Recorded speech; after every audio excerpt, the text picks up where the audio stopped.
Bom dia, Maria Eduarda. Bom dia, Aragão.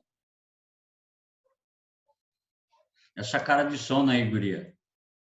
Nossa Senhora, olha. A cara E de aí, sono da Ronei? Maria. Bom dia, João.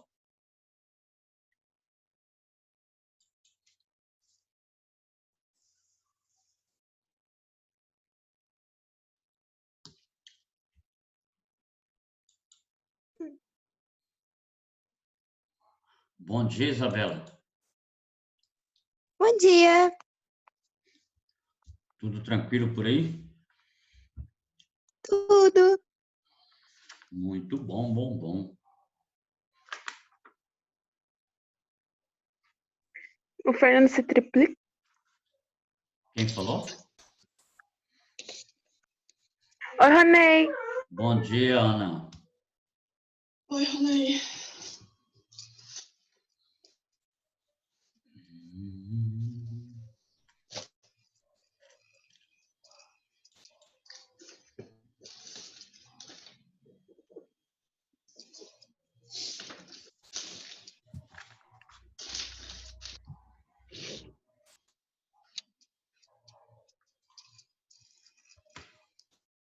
Uai, o Fernando tá travando aqui. Que cara de sono é essa, Maria? Oi. Eu tô vendo sua câmera aberta aí. A cara de sono. Esqueci de fechar. Tchau. Ela, Maria. O povo tá com preguiça hoje de vir pra aula. Vai passar o que hoje, Ronei? Oi? Vai passar o que hoje? República do Brasil.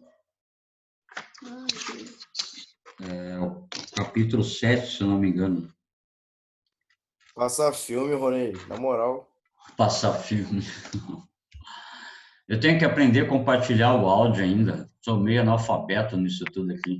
Eu concordo com o João. Passa filme. É bobão mesmo, né, Ronei? Sabe nem- Passa filme aí, vocês vão dormir. Eu já tô deitado na cama aqui, gostoso, pô. Eu vou ver certinho pra...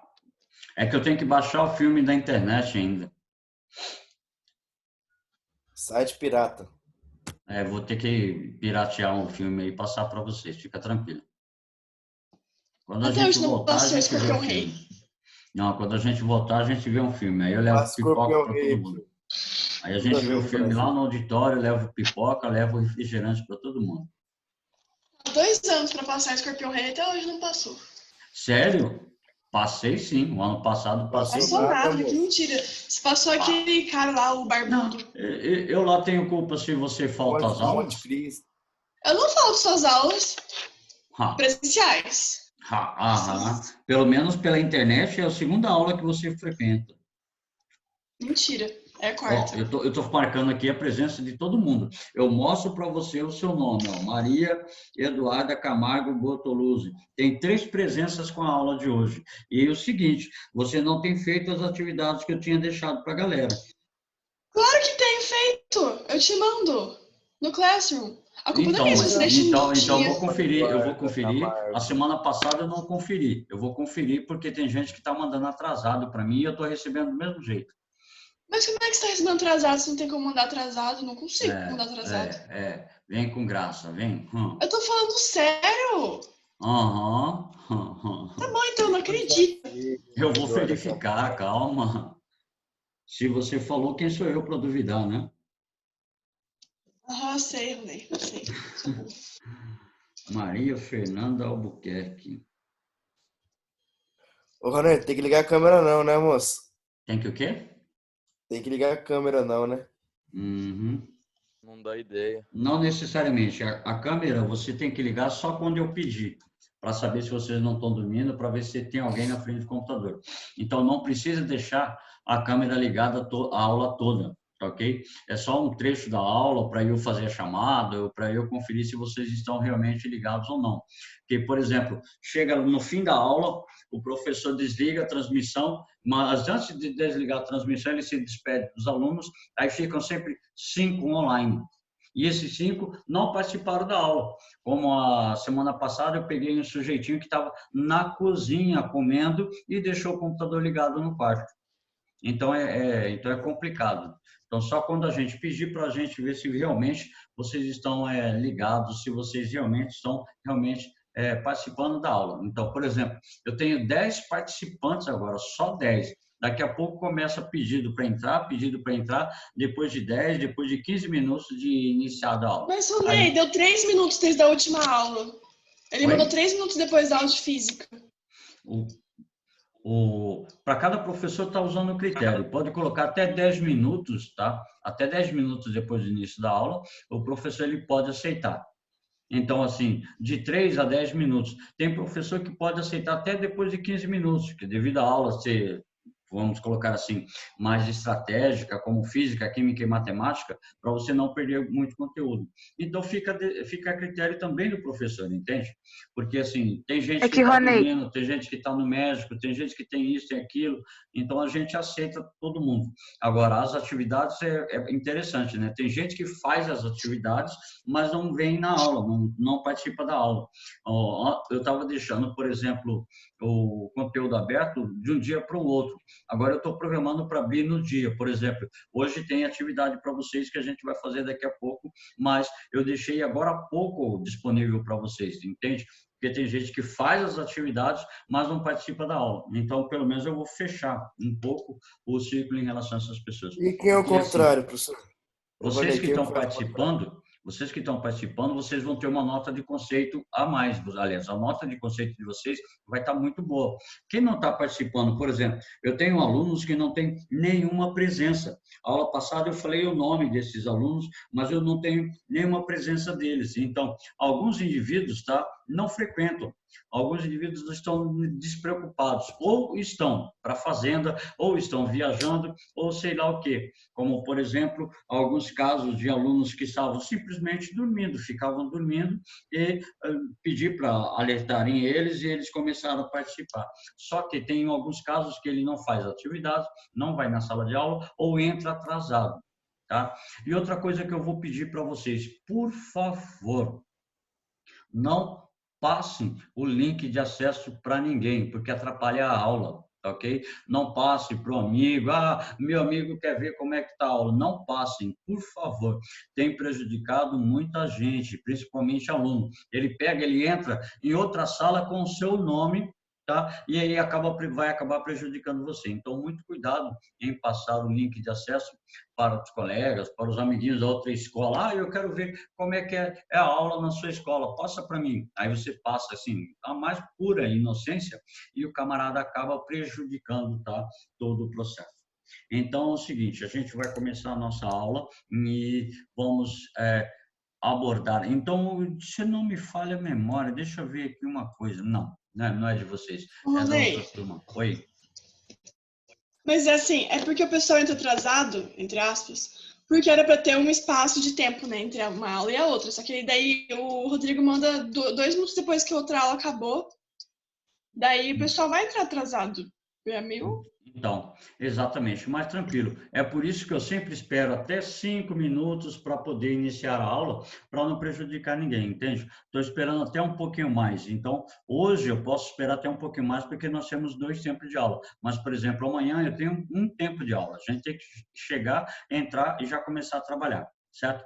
Então, dito o que não tinha dito, deixado o que não foi deixado e deixe o recado que foi dado, fica tranquilo. Então, para a nossa aula de hoje, nós temos que abordar, então, tá, a questão da chamada república. E, por favor, eu preciso que vocês se lembrem o que nós falamos lá atrás, no processo do Segundo Reinado, ou no processo que vai relevar a proclamação da República, por exemplo. Tem gente chegando atrasada, tá vendo?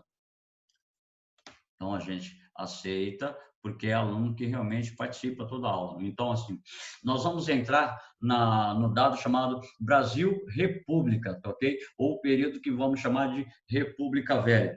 Só que nesse processo que nós chamamos de República Velha, tá? É o capítulo 1.7, olha, o capítulo 7 é a frente B, por favor. Eu esqueci de colocar aqui frente B, deixa eu colocar aqui capítulo 7, frente B, para ficar mais fácil de poder identificar, tá? Frente B, que é a frente a respeito de história do Brasil, tá?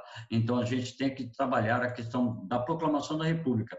Nós falamos na nossa aula a respeito de Segundo Reinado, a crise dentro do Segundo Reinado, tá? A estrutura da crise dentro do Segundo Reinado que levou ao processo de proclamação da República. Em relação a isso tudo, no processo de proclamação da República, nós temos a aliança dos grupos civis e dos grupos militares contra o governo do nosso ex-monarca, do nosso rei ou do nosso grande e ilustríssimo Dom Pedro II, tá? Então, a proclamação da República Brasileira foi um golpe de Estado político e militar. Lembre-se sempre que os militares comandaram a proclamação da República, porque a República representava um atraso estrutural dentro da política do Brasil. E, iluminados pelo pensamento positivista de Augusto Conte, só um pouquinho, eu não estou falando grego, né? Vocês tiveram aula de sociologia a respeito do positivismo, certo ou errado?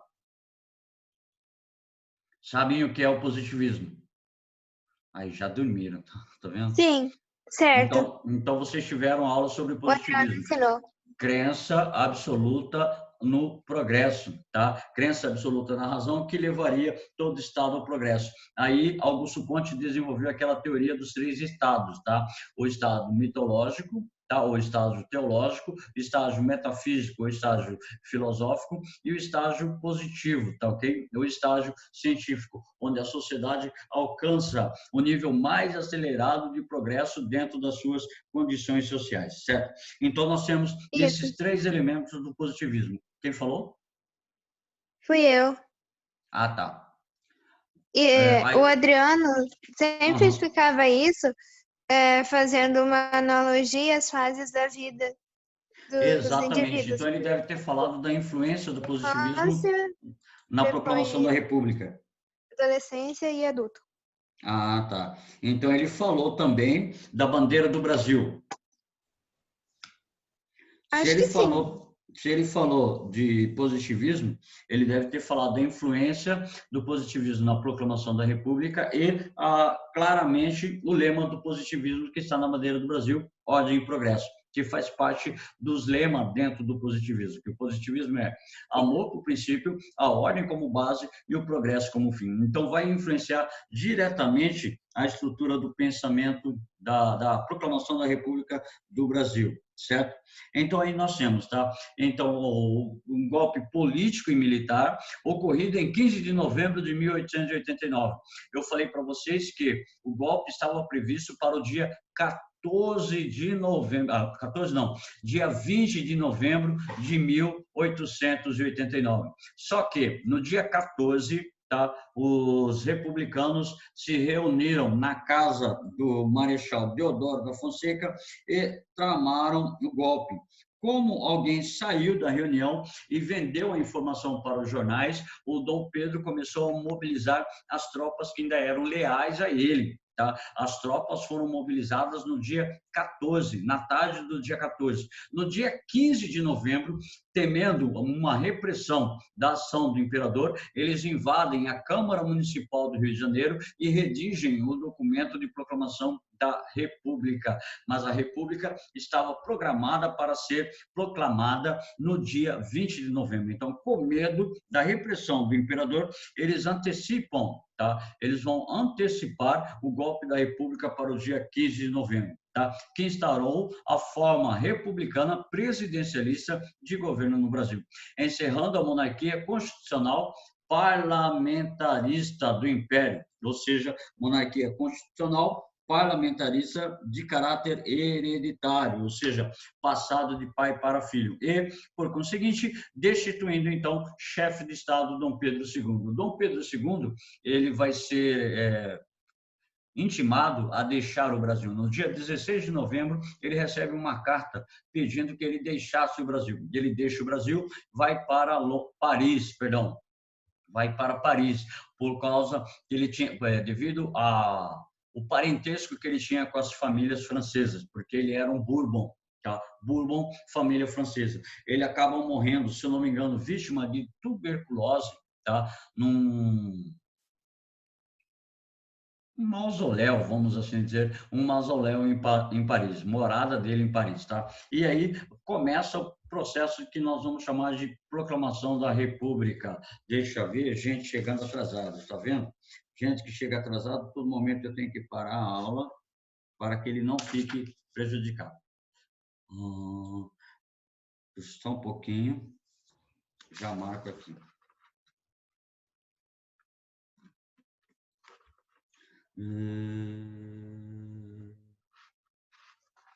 Tá. Adiante. Então, nós temos, assim, algumas ações que levaram ao processo de proclamação da República. Não se esqueçam esses 4 pontos fundamentais que estabeleceram a crise dentro do Império, tá? A crise dentro da monarquia brasileira. São 4 ações fundamentais. Primeiro, a questão religiosa, a ruptura do poder da Igreja com o poder do Estado, ou o afastamento da Igreja em relação ao poder do Dom Pedro II. O que foi a questão religiosa? Vocês vão lembrar, foi o momento em que foi. Você pode voltar na imagem anterior, rapidinho? Voltei. Aí, obrigada. Eu que agradeço.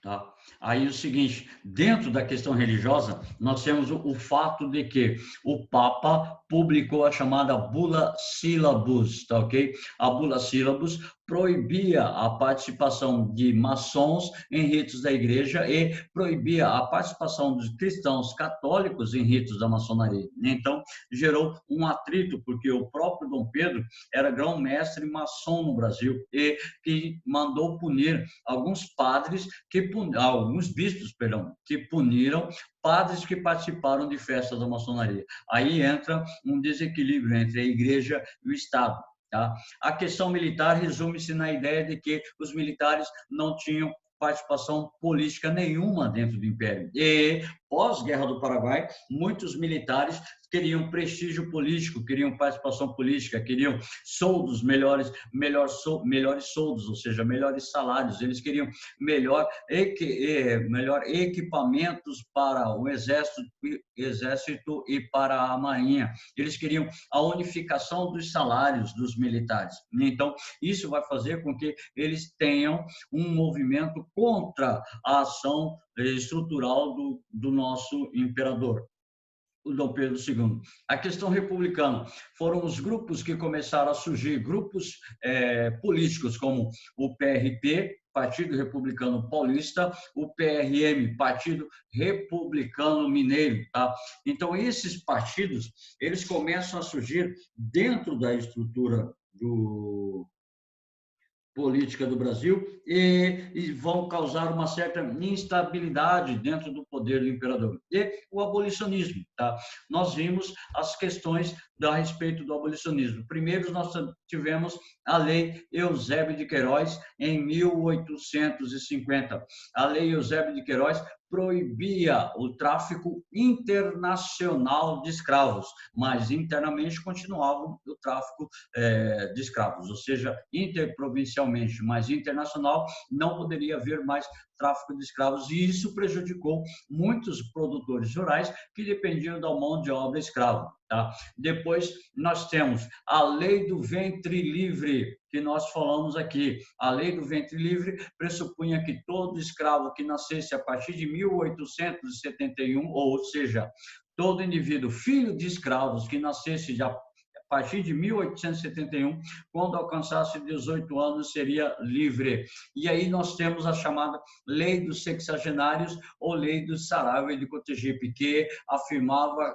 que todo escravo que alcançar 60 anos será liberto. Isso seria um absurdo, né? Porque a vida útil de um escravo era em torno de 35 a 45 anos de idade. Então, eram pouquíssimos escravos que conseguiam chegar até 60 anos. Tá? E nós temos a famosa Lei Áurea, de 13 de maio de 1888, que alforriou os escravos. Só que aí tem duas vertentes, os abolicionistas e os contrários à abolição do escravo.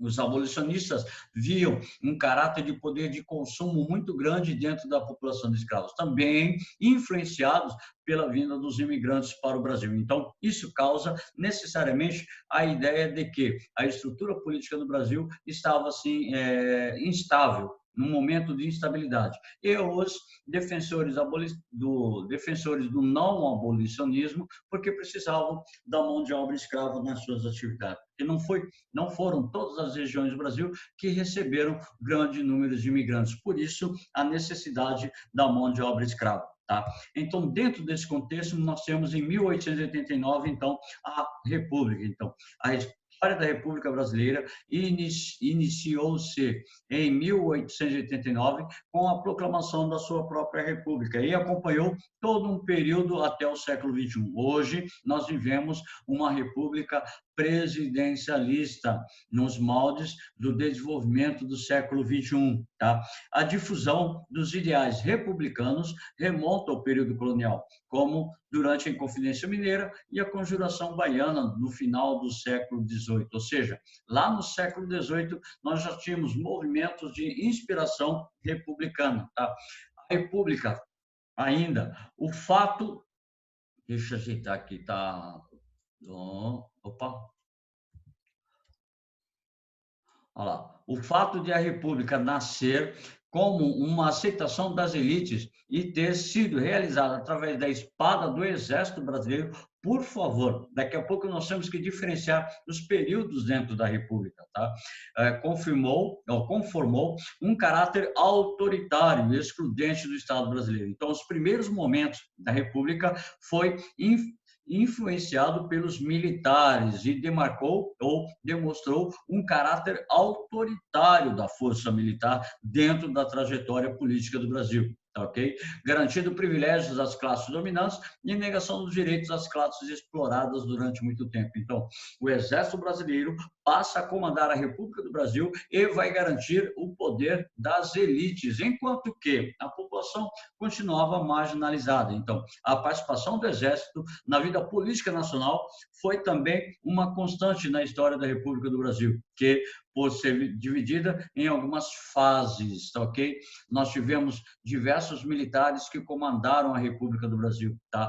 Começou lá com o Marechal Deodoro da Fonseca, Floriano Peixoto, Hermes da Fonseca, aí depois nós tivemos o Eurico Gaspar Dutra, depois nós tivemos os 5 presidentes militares do regime militar de 1964 a 1985. Então, nós temos grande participação dos militares dentro da política do Brasil. E hoje está precisamente com o nosso presidente, um ex-militar, e o vice-presidente como um general da ativa. Certo? Então, nós temos assim, por favor, nós temos algumas fases, alguns períodos dentro do processo que nós vamos chamar de República do Brasil. Então, 1889, nós temos a proclamação, a ruptura em relação ao pensamento, tá, da monarquia. Então, nós temos 1989, o ato da proclamação da República. É feriado, é o dia 15 de novembro de 1889. Tá? De 1889 a 1891, nós temos o governo do Deodoro da Fonseca. De 1891 a 1894, nós temos o governo de Floriano Peixoto, ou seja, 2 marechais. Entra o Deodoro da Fonseca em 1889, com o governo provisório que vai até 1891. O vice-presidente era o Marechal Floriano Peixoto. Okay? Então, o que acontece? Quando sai o Deodoro da Fonseca, continua no governo o Floriano Peixoto até 1894. Então, nós temos essas fases. Por favor, gravem. Por favor, gravem essas fases dentro do processo da República. Por que é importante gravar essas fases? Porque é assim, os vestibulares, eles falam assim, durante a República da Espada, tá? Ou durante a República da Espada, você tem que saber qual é o período que nós chamamos de República da Espada. tá ok?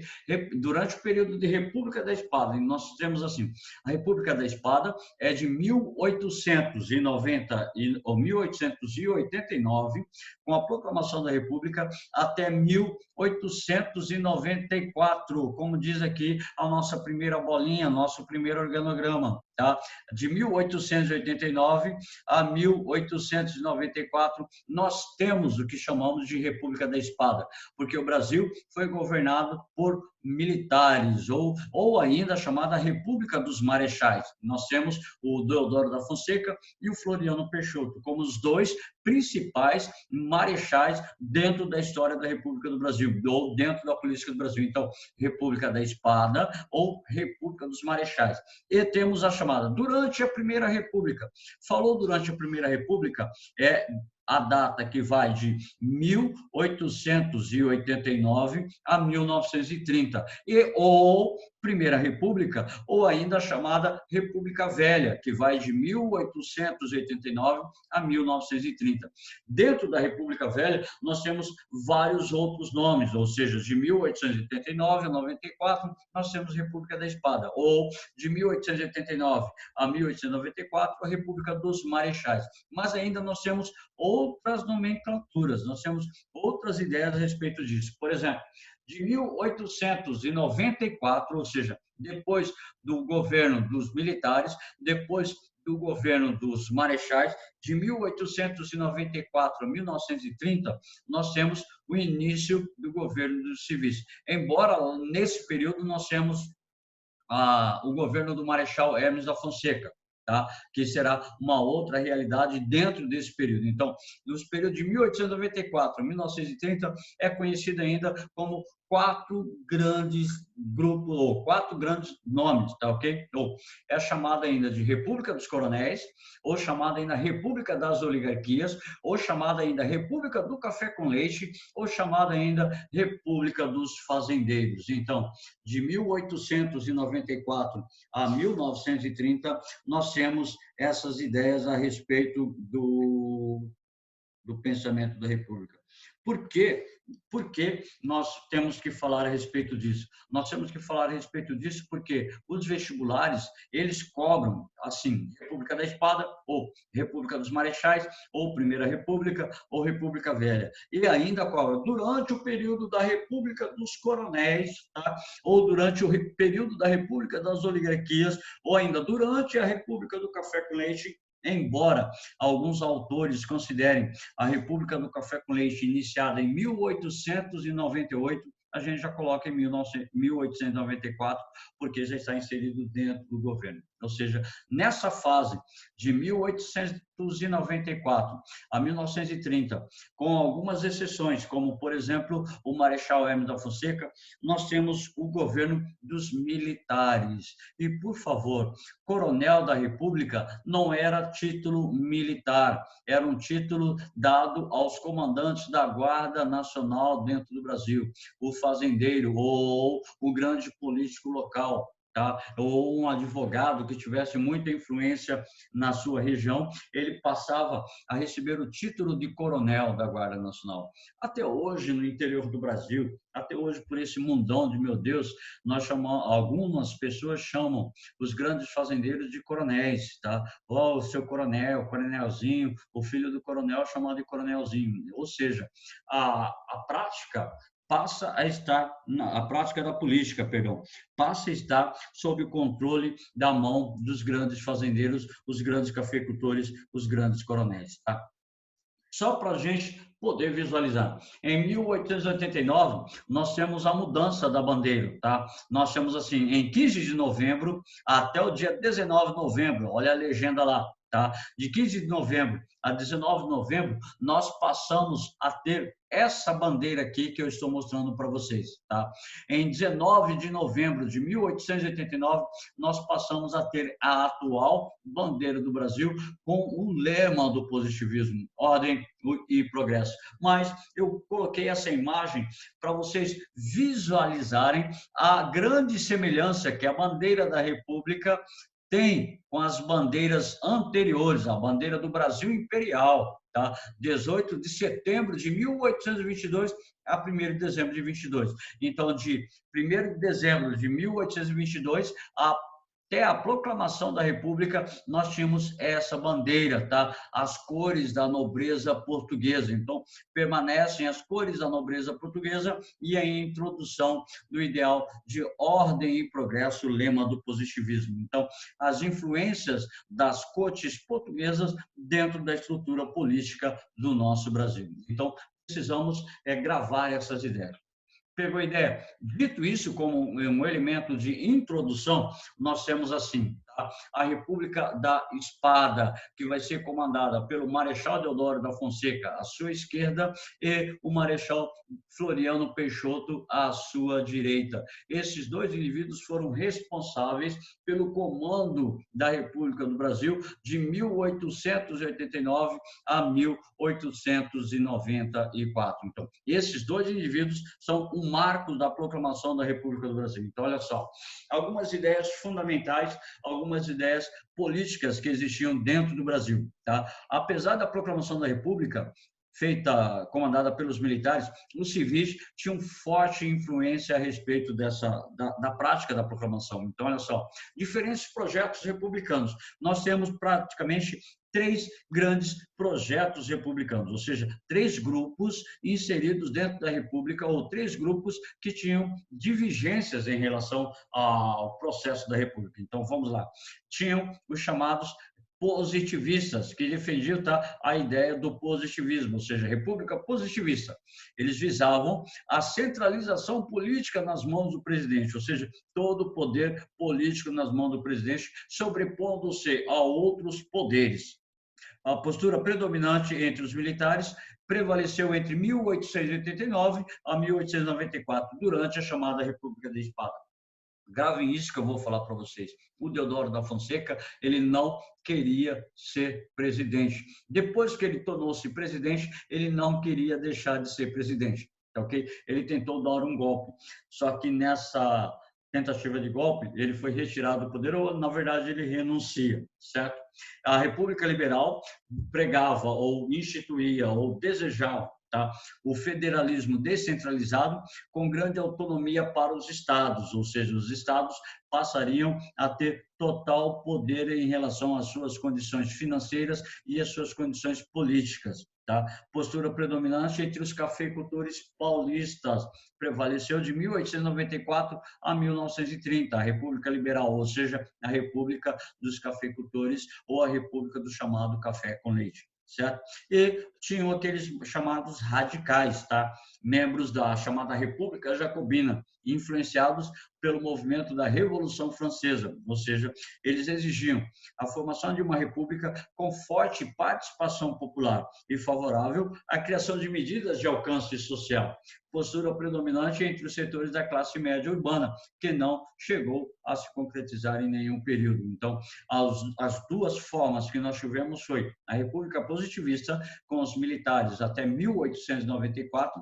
A partir de 1894, nós temos a chamada República Liberal, influenciada pelos cafeicultores paulistas. E isso vai levar à formação daquilo que nós falamos da República do Café com Leite, certo? Aí nós temos a República da Espada, os 3 grupos, resumindo a ideia de cada um deles, tá? Os positivistas, eles exigiam a modernização e centralização política do Estado. Gravem que este tópico chamado modernização é a prática do desenvolvimento do pensamento positivista de Augusto Comte. Então, os integrantes dessa República Positivista eram os militares, tá? Por isso, a mudança nos dizeres da bandeira do Brasil, por isso, a mudança na forma de conceber a bandeira do Brasil. Tá? A República dos Jacobinos, a ampliação da participação popular na política, por favor, mas a participação popular na política era impossível, porque a nossa política sempre foi dotada, sempre foi estabelecida dos dados, dos elementos que, por exemplo, para você poder votar, você tinha que ser alfabetizado. Então, aqui é uma ideia excludente do pensamento dessas classes urbanas. E a República Liberal, que vigorou de 1894 até 1930, que estabeleceu a descentralização organização política do Estado. O poder político estava na mão dos coronéis, o poder político estava na mão dos chamados governadores, o poder político estava na mão dos grupos dos fazendeiros, tá? Então, a partir do desenvolvimento da proclamação da República, então, a partir de 1889, os dois modelos dentro da República foram os positivistas e o modelo liberal, tá ok? Então, a respeito desse processo, nós temos que analisar algumas ações do Deodoro e algumas ações do Floriano. Vai ser bem rápido para a gente poder terminar, para a gente poder fazer alguns exercícios também. Nós temos que trabalhar exercícios. Tá? A República da Espada, então, o tópico já fala, a República da Espada, de 1889 a 1894. Por favor, se você encontrar algum exercício de vestibular falando República dos Marechais, você tem que saber que é o período de 1889 a 1894. Se falou República da Espada, o mesmo período. Falou República da Espada, República dos Marechais, Floriano Peixoto e Deodoro da Fonseca. Primeiro o Deodoro, depois do Floriano. Por favor, é importante que você grave isso, porque as provas de vestibulares colocam assim, durante a República da Espada ou durante a República dos Marechais. Então, cada vestibular ou cada instituição, eles abordam de acordo com a estrutura dos teóricos que eles usam, certo? Então, período em que o Brasil foi governado por dois presidentes militares, o Deodoro e o Floriano Peixoto. Analisemos primeiro o governo do Deodoro, ok? Por favor, de 1889 a 1891, ficou previsto que haveriam 2 anos de governo provisório. Então, o Deodoro da Fonseca, ele assume o comando da presidência do Brasil porque a ideia era provisória. Ele ia ficar de 1889 a 1891. Perdão, enrolei minha língua. Então, de 1889 a 1891, ele teria 2 anos para liderar o Brasil na transição política até a instituição de uma nova Constituição. Então, a ideia foi cancelar as instituições imperiais, ou seja, cancelar os cargos públicos do Império, cancelar a ordem política do Império. A partir de agora, nós vamos estabelecer alguns decretos de lei. Então, ele poderia decretar uma lei, ele poderia decretar uma ordem sem ser considerada inconstitucional. Por quê? Não havia ainda uma Constituição republicana. Então, precisava-se estabelecer uma Constituição republicana e eliminar de vez, eliminar de vez a Constituição do Império, a Constituição do Segundo Reinado, e instituir gradativamente, instituir novos poderes dentro da estrutura política do Brasil. Tá? Outra característica fundamental que a gente vai abordar daqui a pouquinho, então, a separação da igreja e Estado. Tá? Aí permitiu a criação do governo civil. Se vocês sabem, tá? Hoje o casamento civil é mais importante politicamente, juridicamente, do que o casamento religioso. Ok? Mas antes, o importante era, eu vou casar, então você tinha que casar na igreja, como o senso comum fala, que você tinha que estabelecer o casamento religioso.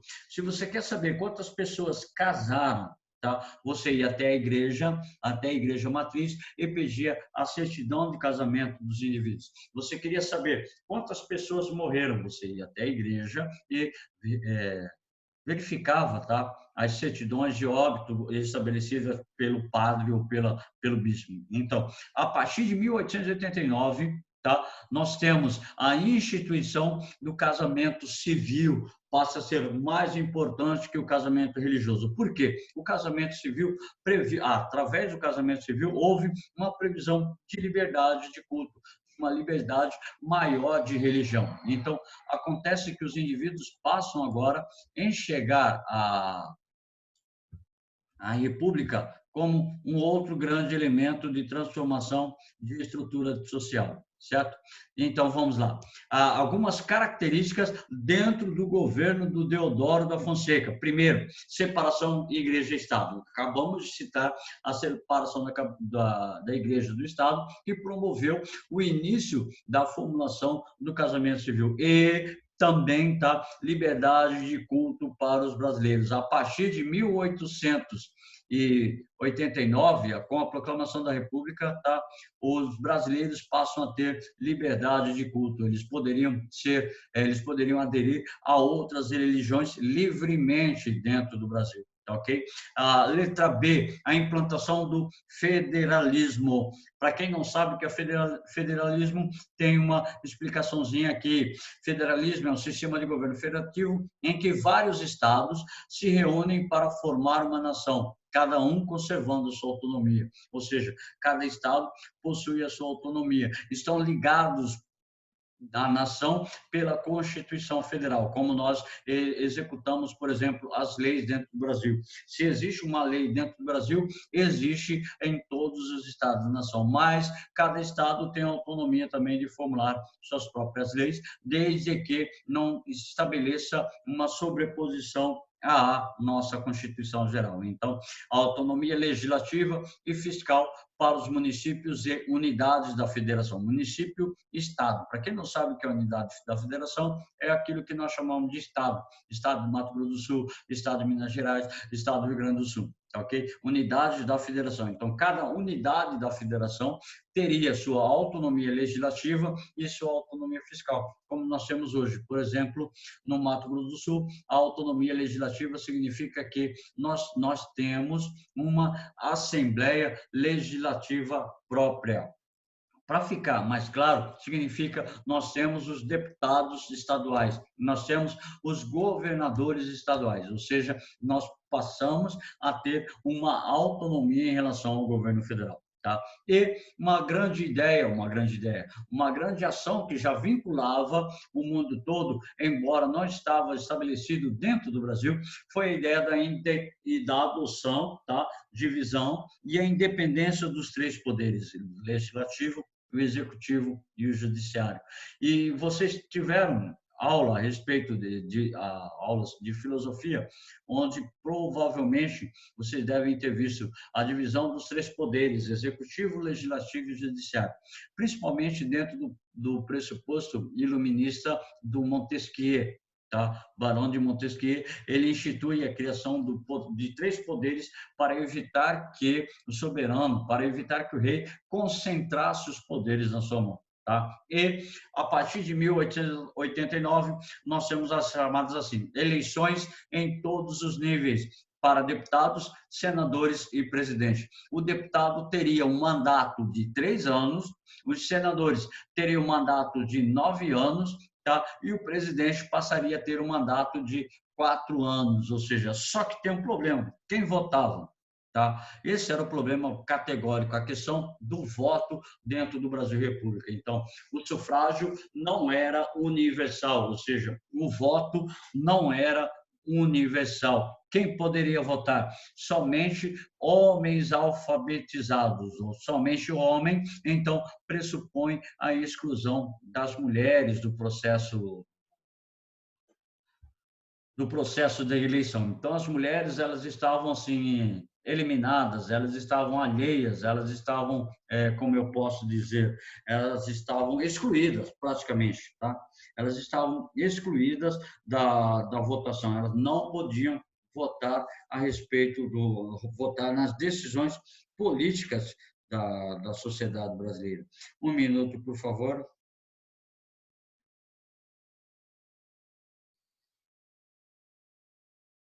Obrigado. Só respondendo umas situações aqui.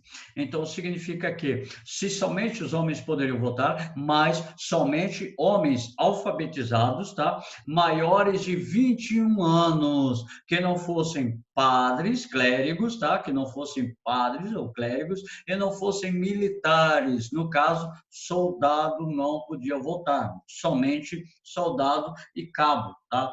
Os militares de alta patente poderiam votar e também participar do processo de ser votado. Outro elemento a respeito das características dentro do governo, tá? A criação do poder legislativo bicameral, ou seja, a Câmara dos Senadores e a Câmara dos Deputados, tá ok? Bicameral, grava aí, Câmara bicameral, Câmara dos Senadores e a Câmara dos Deputados. Então, os deputados tinham um mandato de 3 anos, os senadores, 9 anos. Acabamos de falar. Isso pôs fim ao Senado vitalício. Então, a partir de 1889, quem é senador tem prazo, tem período para ele ficar dentro da estrutura política como senador. Antes, não. Na estrutura do Império, não. Uma vez nomeado senador, ele era senador vitalício, ou seja, senador até morrer. E a garantia do ensino primário obrigatório, ensino laico e gratuito. Por favor, aqui entra uma condição dentro do positivismo, tá? Garantir o ensino obrigatório, laico e gratuito para desenvolver o caráter científico da produção da estrutura brasileira, da população brasileira. Só que bem sabemos que não era bem popular assim. Nem todos os membros da população poderiam frequentar as escolas. Proibição de uso dos brasões de títulos nobilárquicos, os antigos títulos de nobreza doados pelo imperador, como conde, visconde, marquês, barão, passa a ser proibido o uso dentro da estrutura da República. Então, o surgimento do poder legislativo provincial. Até então, ainda nós não tínhamos o nome de estados, nós chamávamos, as unidades da federação chamavam províncias, e surge a instituição do poder legislativo provincial, ou seja, a Câmara dos Deputados do Estado, o grupo de deputados estaduais. Assim, as províncias poderem criar suas próprias leis e impostos, tendo mais autonomia em relação ao poder central. Então, muitas transformações, como, por exemplo, a Assembleia, eleições para a Assembleia Constituinte. Por favor, quando a gente fala Assembleia Constituinte, nós estamos falando de um grupo de indivíduos que vão formular a Constituição. Mais abaixo, nós temos, por exemplo, a Constituição de 1891. Ela foi elaborada por uma Assembleia Constituinte, tá? Aí nós temos assim, preciso que vocês gravem esse trechinho chamado encilhamento. Encilhamento é como se fosse assim uma corrida de cavalo. Vamos pegar aqui o lápis e a caneta, corrida de cavalo. Ora, esse está à frente, ora esse está à frente, olha esse está à frente, ora esse está à frente. Então, encilhamento, uma disputa acirrada, tá? Ou um elemento de desenvolvimento da estrutura econômica do Brasil. E o que isso quer dizer? Isso quer dizer que a ideia do encilhamento foi a tentativa de investimento no setor industrial. Quando nós falamos do Brasil segundo o reinado, nós falamos do surto industrial gerado por Barão de Mauá. Só que lá atrás, com o Barão de Mauá, ou Visconde de Mauá, os investimentos eram pessoais, os investimentos eram individuais, os investimentos eram particulares. A partir de agora, o Estado brasileiro toma a ideia de ser financiador da industrialização no Brasil. Então, o objetivo desse movimento, o objetivo do encilhamento, tá, era a industrialização do Brasil, desenvolver o processo de industrialização e diminuir a dependência da agricultura. Isso dentro do governo dos militares. Só que a ideia era boa, era muito boa. Só que os políticos, tá, de São Paulo e Minas Gerais não viam isso com bons olhos, porque eles eram grandes produtores de café. Então, o meio utilizado para o desenvolvimento da produção industrial nesse período foi a emissão monetária, empréstimos, financiamentos e outras situações mais. Como o Brasil não tinha uma estrutura econômica preparada para aderir a um processo de industrialização, as consequências foram crise econômica, inflação e especulação financeira. Portanto, o encilhamento fracassou. Tá? A política do encilhamento, de investimento na produção industrial fracassou, causando crise, inflação e a especulação financeira, ou seja, um declínio do processo de investimento na produção industrial. E cresce a produção agrícola.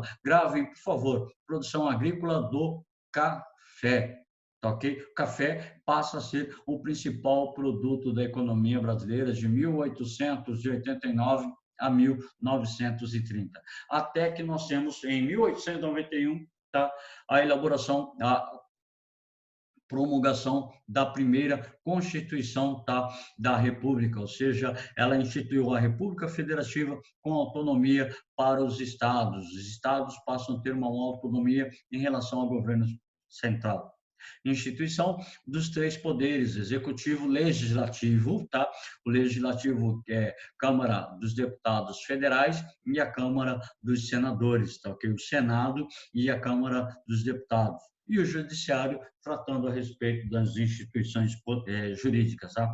Voto universal masculino. Excluíam-se as mulheres, tá? Homens, mulheres menores de 21 anos, analfabeto, mendigos, padres e soldados estão excluídos da participação política. Quem votava? Somente aquele que era alfabetizado. Aí eu pergunto para você, Brasil, 1891, qual era a concentração, ou qual era o número de indivíduos que tinham a capacidade de votar? Então, era limitado, muito limitado. Tá, ok? Essa ideia do desenvolvimento da participação política no Brasil era muito limitada. E tem um detalhe, eu não falei para vocês. A Constituição de 1891 instituiu a chamada grande naturalização, ou seja, todo português, todo estrangeiro que estivesse presente no Brasil deveria ser naturalizado para que ele pudesse ter direitos e deveres, para que ele pudesse gozar dos seus direitos e deveres, ele deveria passar por um processo que nós chamamos de grande naturalização, uma tentativa de reorganizar a estrutura política e social dentro do Brasil. Ao mesmo tempo, nós temos assim, tá? A Constituição dos Estados Unidos do Brasil. Esse foi o nome do Brasil no processo de proclamação da República instituído através de 1891, tá?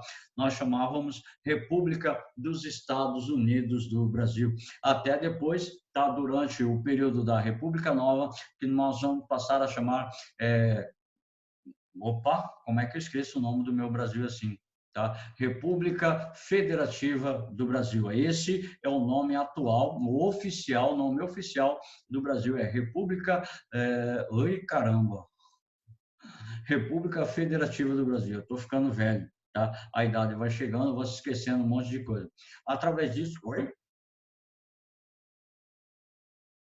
É a idade, tá, ok? A idade vai fazendo você esquecer um monte de coisa. Tá? Aí nós temos o voto aberto. Por favor, grave bem atenção a respeito disso que eu vou falar. O voto aberto e eleições diretas, ou seja, a eleição direta significa que você vota diretamente no presidente, diretamente no deputado, diretamente no senador, diretamente no deputado estadual. Só que era voto aberto. Hoje nós temos o voto secreto. Antes, se você fosse votar, você ia no local de votação com a cédula, por exemplo, você no local de votação com a cédula, e sua cédula já estava preenchida. Então, muitos fazendeiros, muitos políticos utilizavam a fraude eleitoral, pegavam suas cédulas e levavam para os eleitores já preenchida. O eleitor tinha que pegar essa cédula e colocar na urna, em nome do coronel. Portanto, isso desenvolveu a prática, tá, dentro da estrutura do governo dos primeiros anos da República, a manipulação do voto. Tá, ok? E aí nós temos a fase constitucional, atritos entre o presidente, tá, e o parlamento. Tá? O presidente era avesso à ideia de democracia ou oposição. Tá? O parlamento era controlado majoritariamente pelos produtores de café, que desejavam maior descentralização política. Aí o Deodoro da Fonseca, em novembro, ele fecha o Congresso e declara estado de sítio. A reação veio através dos grupos contrários ao Deodoro, com os grupos contrários, principalmente os cafeicultores. O Deodoro, início, não queria assumir como presidente. Quando ele assume, ele passa a gostar do poder e quer centralizar o poder. Todas as decisões a partir dele. Então, eclode a chamada Revolta da Armada. O objetivo principal da Revolta da Armada consistia em igualar os direitos dos salários do Exército e da Marinha, uma vez que a República da Espada representou os dois períodos. Tá? Deodoro da Fonseca e Floriano Peixoto. Nós tivemos a primeira revolta da Armada dentro do governo do Deodoro, a segunda revolta da Armada dentro do governo de Floriano Peixoto. Então, diz assim, a Marinha, insatisfeita, declarou a revolta, sendo seus principais líderes Saldanha da Gama e Custódio de Melo. Custódio de Melo que vai participar dos dois movimentos. Além disso, os opositores lutavam pelo retorno à monarquia. O movimento era monarquista contra, principalmente, a centralização política do poder do Marechal Deodoro. Então, liderados pelo almirante Custódio de Melo, ministro da Marinha, a primeira revolta da Armada teve início em 1891, na Baía de Guanabara, no Rio de Janeiro, antiga capital do Império, quando Deodoro propôs estado de sítio e fechamento do Congresso, tá? Indo contra a Constituição, ou seja, a partir do momento que ele inaugura uma nova Constituição, ele mesmo vai contra a Constituição. A Constituição seria liberdade aos estados, liberdade aos municípios, liberdade às províncias. Só que ele tentou centralizar o poder. Como ele tenta centralizar o poder, há uma insatisfação em relação à estrutura da organização do seu poder. Como resultado, os revoltosos, decididos em bombardear a capital, conseguiram a renúncia do presidente. Tá? Então, para evitar uma guerra civil dentro do Brasil, já logo nos primeiros anos da proclamação da República, o Deodoro decide renunciar. Como ele renuncia, vem o chamado Floriano Peixoto como instituição, por exemplo, da sequência do governo. Tá? Quando, por exemplo, saiu a Dilma, entrou o Temer. Tá, okay? Assumiu o vice-presidente, mas o vice-presidente, que era o Floriano Peixoto, que ele era chamado de Marechal de Ferro, ele assumiu a presidência do Brasil com a saída do Deodoro, só que, pela Constituição, ele deveria convocar novas eleições. Ele não convocou novas eleições, ele permanece na estrutura política, ele permanece com o poder nas mãos. Então, significa que o Floriano Peixoto ajuda a retirar o Deodoro do poder e, com a saída do Deodoro da Fonseca, ele passa a concentrar os poderes em relação à organização política. Ele passa a ser o presidente do Brasil e não vai determinar o caráter provisório do seu governo até chamar outra eleição. Ele vai de 1891 a 1894, quando é permitida uma nova eleição, aí começa o governo dos civis. Então, o Floriano Peixoto, ele é chamado consolidador da República. Ele foi apelidado de Marechal de Ferro. Por favor, Marechal de Ferro, devido à firmeza, devido à forma com a qual ele suprimiu as revoltas que ocorreram dentro do seu governo. Então, olha lá, devido à firmeza de suas atitudes em relação aos opositores, em relação aos movimentos, por exemplo, a segunda reforma da Armada, ele reprimiu violentamente o movimento, impedindo que o movimento ampliasse o seu poder de expansão. Certo? As medidas populares no Rio de Janeiro, isso foi importante porque ele traz para si a população, ele traz a população para o seu lado, como, por exemplo, redução do preço de aluguéis ou preço de aluguéis a preços populares, construção de casas populares, destruição dos cortiços e eliminação dos impostos sobre a carne para abaixar o preço. Então, para facilitar a vida da população. Então, ele é considerado, tá, o grande consolidador da República devido às suas ações, tá? tá? E a crise inicial pela posse, por favor. Essa crise inicial, tá? Ela está relacionada diretamente à questão da legalidade do governo do Deodoro. O governo dele foi considerado governo ilegal, inconstitucional, porque feria a Constituição, porque ele deveria convocar eleições logo após assumir e não convoca as eleições logo após a sua posse. Ele passa a estar controlando diretamente, tá, a estrutura política como presidente do Brasil. Aí nós temos, além da revolução, da revolta da Armada, que foi inaugurada dentro do governo dele, nós temos um problema lá no Rio Grande do Sul, uma disputa entre os federalistas e os republicanos. Os federalistas eram chamados de maragatos, os republicanos eram chamados de pica-paus. Então, a Revolução Federalista ocorreu durante o governo de Floriano Peixoto, no período da chamada República da Espada. Ela representa uma das mais violentas e sangrentas revoltas travadas no Rio Grande do Sul, ou na região sul do Brasil. A Revolução Federalista foi causada por sentimentos de caráter nacionalista separatista. Desde esse período, tá, ou desde a Revolução Farroupilha, falam que os estados do Sul, Rio Grande do Sul, Paraná e Santa Catarina têm um desejo separatista do restante do Brasil. Então, o movimento foi causado por sentimentos de caráter nacionalistas e separatistas, associado com as comunidades de imigrantes do Rio Grande do Sul e demais estados da região, ou seja, Paraná e Santa Catarina, pela relativa instabilidade política do período, ou seja, Paraná, Santa Catarina, Rio Grande do Sul, estavam descontentes com a estrutura política que vigorava dentro do Brasil e, por isso, eles queriam se separar. Tá? A Revolução Federalista, ela foi assim... estabelecida pelo Partido Republicano Rio-Grandense, tá? PRR, comandado pelo advogado jornalista chamado Júlio de Castilhos. Tá? Os castilhistas, ou chamados de pica-paus, eram defensores de uma república positivista ultracentralizada, ou seja, onde o presidente poderia ter total controle da organização política. Já o Silveira Martins, do chamado Partido Federalista, o Gaspar Silveira Martins, ele era defensor de uma maior autonomia para o poder legislativo e descentralização política.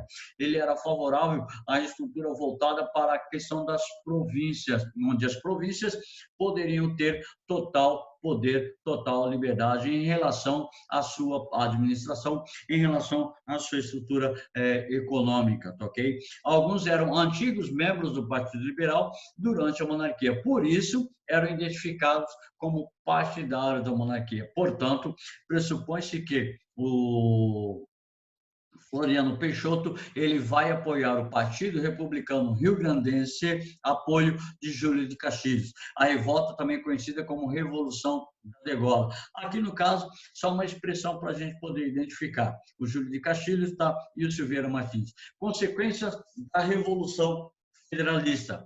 As principais consequências da Revolução Federalista foram enfraquecimento da figura do Floriano Peixoto, porque ele vai apoiar Júlio de Castilhos, onde ele era defensor da ultracentralização do poder político nas mãos do presidente. Tá?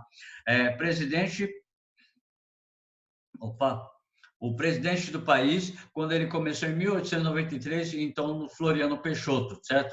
Foram mais de 10 mil mortos e aumento das tensões do Exército Brasileiro e a Marinha, ou seja, tradicionalmente republicano, o Exército Brasileiro queria estabelecimento do desenvolvimento político da estrutura do pensamento liberal. Tá? Ou seja, contrariando as esferas do presidente da República, que era a defesa da ultracentralização. E nós tivemos também, dentro da estrutura do Floriano Peixoto, além da Revolução Federalista, a chamada Segunda Revolta da Armada. Tá? Novamente, a Marinha se opõe ao presidente, que Por que se opôs ao presidente? Porque ele visava, tá, a ultracentralização política do poder da República. Ele não visava, tá, o caráter liberal de desenvolvimento do poder dos estados e dos municípios. Então, Floriano comprou navios dos Estados Unidos e reprime violentamente os revoltosos.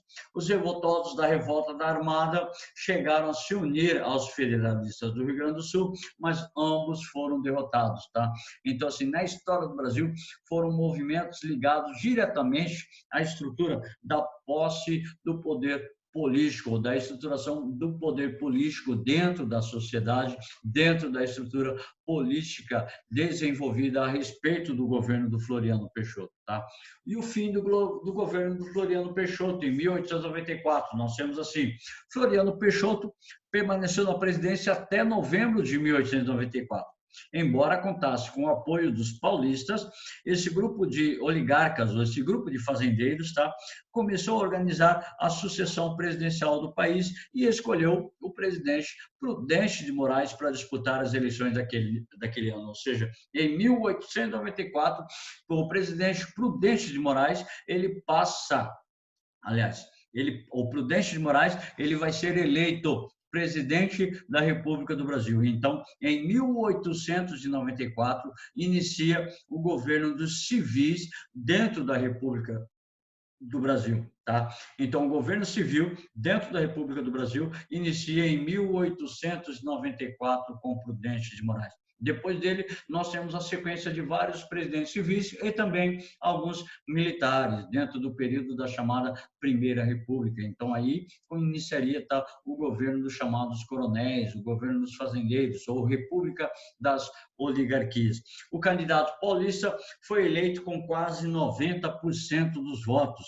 Floriano Peixoto transmitiu o poder contra a sua vontade, tanto que não chegou a comparecer na cerimônia de posse de Prudente de Moraes, ou seja, porque ele era contra a estrutura liberal proposta dentro do governo dos paulistas. Apesar de ter o apoio de alguns paulistas, ele era favorável à centralização política. E, a partir daí, os paulistas começaram a deixar o apoio, a deixar o poder em relação à organização do seu poder, da sua estrutura, certo? Cansativo. Nossa, a aula de hoje foi assim, puxada mesmo, tá? Então é o seguinte, para a nossa próxima aula, nós vamos entrar nas chamadas República das Oligarquias, tá? Ou República do Café com Leite, ou chamada ainda República dos Governadores. República das Oligarquias, porque nós vamos falar assim, da República dos Coronéis, dos grandes fazendeiros. Nós vamos falar da República do chamado Café com Leite, tá? As relações que isso influenciou a estrutura política e econômica dentro do Brasil. Então, as mudanças que nós vamos ter dentro da ideia. Tá? Dentro da política oligárquica, ou dentro da política do café com leite, a política dos coronéis, nós vamos enfocar, tá, a questão do controle político e eleitoral. 3 características fundamentais que nós vamos ver, principalmente a partir da nossa próxima aula. Nós vamos analisar a questão do clientelismo, nós vamos analisar a questão do mandonismo e nós vamos analisar a questão do coronelismo. Tá? De baixo para cima, o coronelismo, o poder da figura dos coronéis da República, o poder da figura dos coronéis, dos grandes fazendeiros, qual era a importância dos grandes fazendeiros dentro da estrutura política do Brasil, qual era a importância do poder político nas mãos desses grandes coronéis, tá? E a influência que eles tiveram em todo o período chamado Primeira República. O mandonismo, quem é que tinha realmente o poder? O presidente tinha poder ou os governadores tinham mais poder que os presidentes nas suas regiões? Então, a ideia de que a estrutura política era manipulada pelos governadores, daí vemos política dos governadores. E o chamado clientelismo, tá? O clientelismo é a ideia assim de troca de favores. como aconteciam a troca de favores entre governo federal, governo estadual e governo municipal. Então, nós vamos falar assim, a política dos governadores, tá? Havia a troca de favores entre coronel, entre os governadores e entre o presidente, como, por exemplo, a gente cita hoje, tá? Os coronéis auxiliavam na eleição dos governadores. Os governadores, em troca disso, davam favores, concediam favores, ou concediam assim, cargos, ou concediam estruturas políticas aos coronéis. E os governadores se reuniam para eleger o presidente. Em troca disso, o presidente também concedia favores, concediam investimentos, o presidente concediam algumas ações voltadas diretamente à estrutura de, vamos dizer assim, eu estou ficando velho, viu? O presidente concedia, assim, cargos políticos, o presidente concedia concessões políticas e econômicas aos governadores. E tudo isso influenciou um grave precedente dentro da estrutura política do Brasil, certo? E a política dos governadores, criada a partir de Campos Salles, a partir de 1898, tá? Garantia os votos para a eleição dos candidatos de São Paulo e Minas Gerais. Ou seja, a eleição era manipulada pelo grupo de indivíduos que compunham, tá, a política dentro do Brasil. E aí nós temos assim, tá? O coronel, temos o prefeito, temos os governadores e temos o presidente. O coronel apoia a eleição do prefeito ou ajuda na eleição do prefeito. O prefeito concede alguns privilégios, tá? Algumas concessões econômicas ao coronel. O prefeito ajuda a eleger, ou concede, ajuda a conseguir votos para os governadores ajudam a conseguir votos para o presidente.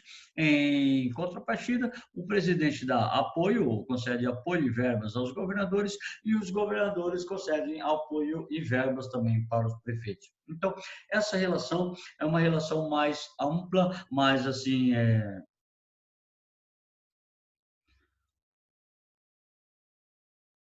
uma ação mais ampla e mais assim determinada para a gente poder estudar. Então, a gente vai estudar isso na nossa próxima aula, a questão da política dos governadores, certo?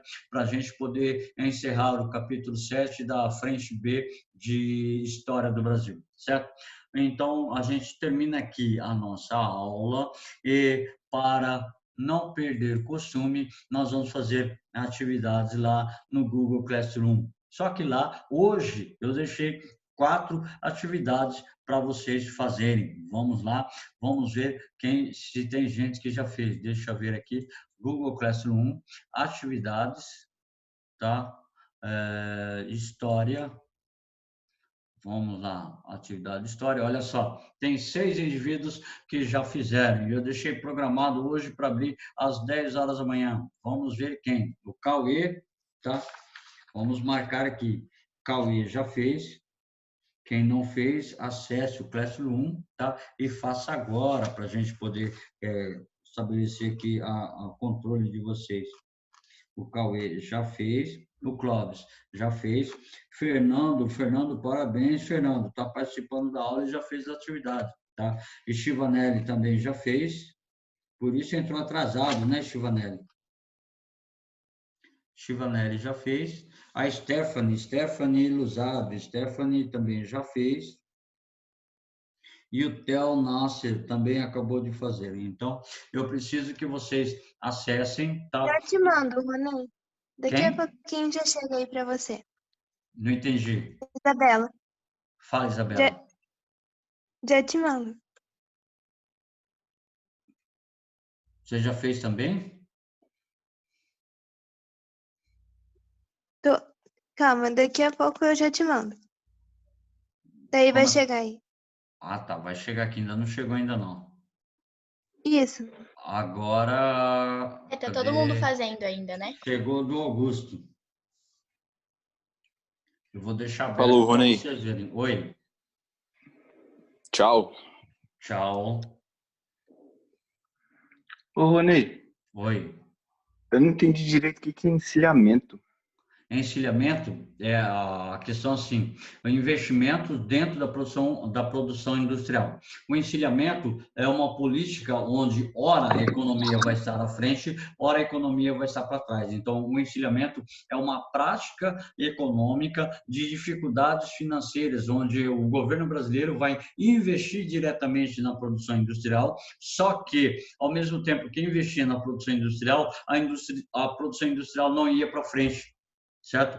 Então, encilhamento, eu invisto na produção industrial, a produção industrial alavanca, só que a produção industrial depois volta para trás e eu preciso de novo investimento. Então, o encilhamento é a prática política desenvolvida dentro do governo do Deodoro da Fonseca para tentar desenvolver a indústria, só que fracassou porque causou uma inflação, causou uma grave crise econômica. Por exemplo, algumas empresas que antes estavam desenvolvendo, faliram. Como elas faliram, elas não tinham como pagar o governo teve que arcar com os prejuízos. Então, encilhamento é como se fosse a ideia do desenvolvimento da produção industrial, que não aconteceu, tá? Um fracasso dentro da produção industrial.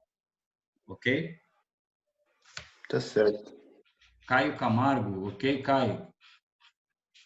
Gabriel Salgueiro, deixa eu ver.